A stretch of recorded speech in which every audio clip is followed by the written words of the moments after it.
UTL solar solar लावणार आणि सबसिडीही मिळवून देणार। ईव्हीएमच्या मुद्द्यावर मनसे महाविकास आघाडीला साथ देणार नाही, स्वतंत्र लढाई लढणार। पुण्यातील चिंतन बैठकीत राज ठाकरे यांची ठोस भूमिका। संध्याकाळी 76 लाख मतदान कसं वाढलं, निवडणूक आयोगाला नाना पटोले यांचा सवाल। मतदान कुठे वाढलं याचे फोटो दाखवण्याची ही मागणी।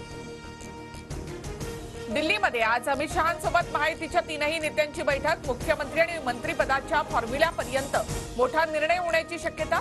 फडणवीस पुन्हा मुख्यमंत्री होण्याच्या मार्गावर। महायुतीच्या बैठकीपूर्वी पंतप्रधान मोदी आणि JP नड्डा यांच्यामध्ये बैठक, तर गृहमंत्री अमित शहा भाजपच्या महत्त्वाच्या नेत्यांची बैठक घेणार। महाराष्ट्रामधील भाजप नेते उपस्थित राहणार। दिल्लीमध्ये अजित पवारांच्या राष्ट्रवादीची प्रफुल्ल पटेलांच्या घरी खलबतं। अजित पवार, प्रफुल्ल पटेल, सुनील तटकरेंमध्ये चर्चा। बैठकीनंतर अजित पवार राष्ट्रवादीच्या दिल्ली कार्यालयामध्ये दाखल। फडणवीस मुख्यमंत्री झाले तरी स्वागतच असेल, मात्र भाजपने फक्त पक्षाचा नाही तर राज्याचा विकास करावा, राऊतांचा खोचक सल्ला। तर बहुमत असतानाही मुख्यमंत्रीपद लटकून ठेवल्याची टीका। एकनाथ शिंदे दिल्लीमध्ये पक्षाच्या सर्व खासदारांची भेट घेणार। खासदारांना बैठकीसाठी उपस्थित राहण्याचे शिंदेंचे आदेश। भाजप मुंबई पालिकेवर एक हाती सत्ता मिळवण्यासाठी प्रयत्नशील। मुंबईतील विधानसभेच्या 15 जागा जिंकत भाजपची ताकद वाढली।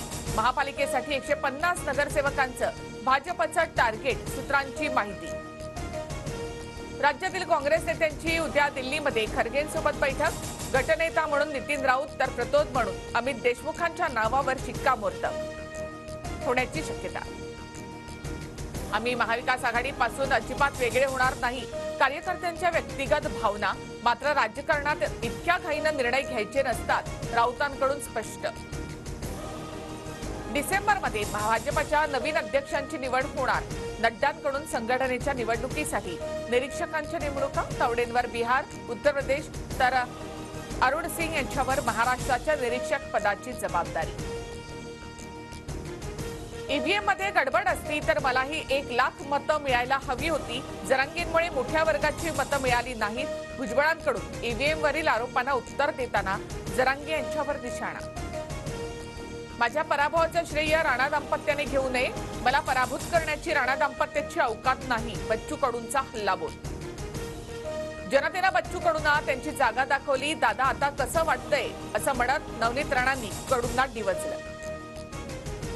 शहाजी बापू पाटलांचा राजकीय संन्यास घेण्याचा इशारा। निवडणुकीमध्ये पडलो तरी वर्षभरात सांगोल्याच्या 14 गावातील शेतामध्ये पाणी नाही आलं तर राजकीय संन्यास घेईन। पराभवानंतर शहाजी बापू पाटील थेटच बोलले।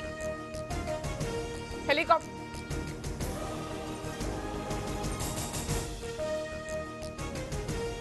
UTL सोलार सोलार लावणार आणि सबसिडीही मिळवून देणार।